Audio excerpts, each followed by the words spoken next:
Hi guys, it's Fernanda. Welcome back to my channel. In today's video, I will be showing you how I make the signs that I've been putting up in my classroom.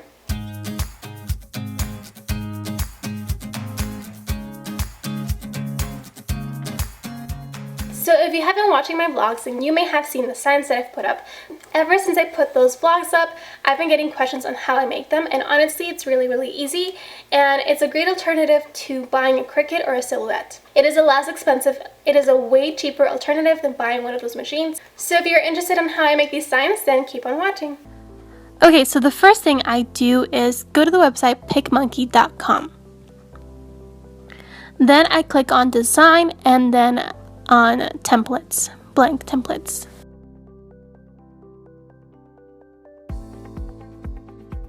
Then I go to print size and I choose the 8.5 by 11, and then I choose this one.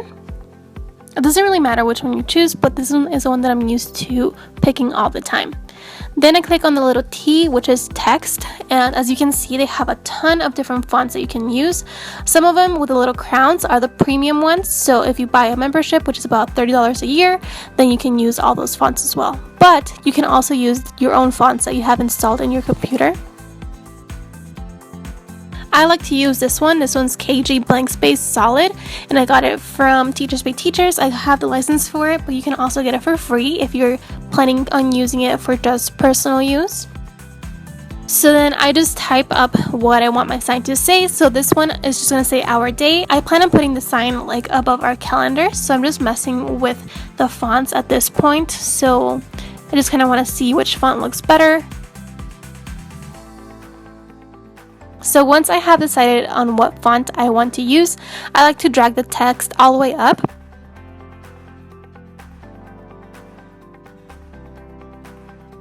And now I'm just going to change the colors of each letter. So I'm highlighting each letter and then just pressing on the color board on what color I want to use. So I'm just using my typical color scheme. And then right now for the Y, you're going to see that I do something different because I want it to be the same color as an O. So I click on the little rectangle on the side and then I drag the teardrop thing onto the O, so the Y and the O are the same color. Then I go to effects and I pick drop shadow, and then I'm just messing around with the blur.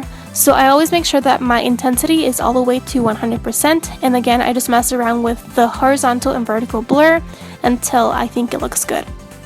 I typically like to do this a little bit wider than I would like to because when I'm cutting it, I tend to cut a little bit off.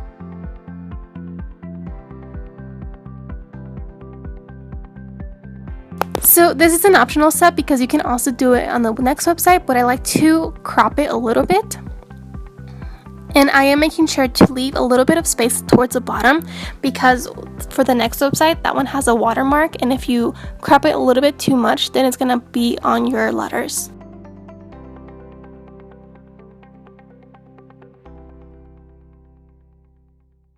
So once I'm satisfied, I hit export and I just type up what I want it to be named. So for this one, I just called it calendarwall.ourday. And when I'm saving it, I always make sure that I save it as Sean because that's the highest quality one. And I also want to make sure that it's a JPEG and not a PNG.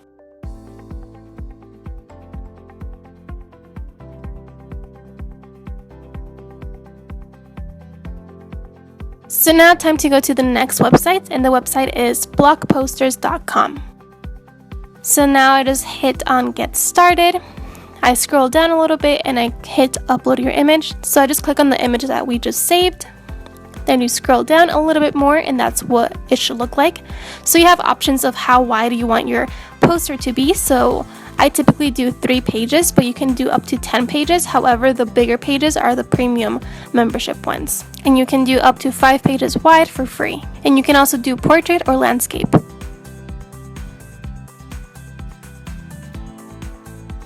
So for this sign, I decided to go 4 pages wide, but as you can see towards the bottom, it's a little bit cut off. So what I decided to do is crop it even more. So I made sure that there's more space towards the bottom than there is towards the top, and I click crop image when I was ready. And then I just hit this little button and then I am able to download my poster.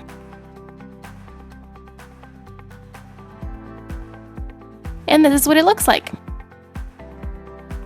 So that is what would be printed on one sheet.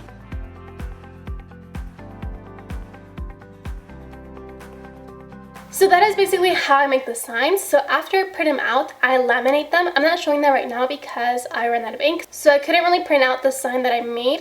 But essentially what I do is I laminate it after I print it, and once it's laminated, I just cut them out. So I cut around it, and sometimes I'll cut like the little holes like in the A's or something like that. But if it's a big sign that's just going up on my wall and my walls are white, then I just leave it. And this is the reason why it's a little bit time consuming, because a Cricut kind of cuts it for you, and with this you have to cut it yourself. One thing that I will try in the future that may help the process be faster is using an X-Acto knife to cut it out. An X-Acto knife cuts really well through laminated paper. I've tried this when I installed the borders in my classroom, so that is something you may want to try too. So after you have cut up all your papers, and you basically just put them together like a puzzle. So what I like to do to put them together is use tape first. So let's say this is the first piece that I'm going to use. I'll put it on the bottom, and right here underneath it is where I put a piece of Scotch tape. Then I get the next piece and I line up the edges, and I just press down and it just tapes together. Once I have the whole sign taped together, then I go in with a hot glue gun and just kind of secure the edges. And that is basically it. And I love that it's super easy, and I also love that you can customize how big you want your sign. So you can have it as small as 1 to 2 pages long, but you can also have it even bigger, which is really great if you have a ton of space to cover. Something else that I like about this method is that my signs are going to last me a long time because they're laminated. So that is just an extra bonus because I won't have to worry about that in the near future. So that is it for today's video. I hope you guys enjoyed it, and if you did, please give me a thumbs up. Also, let me know in the comments below what other videos you would like to see from me in the future. I will see you next time. Bye!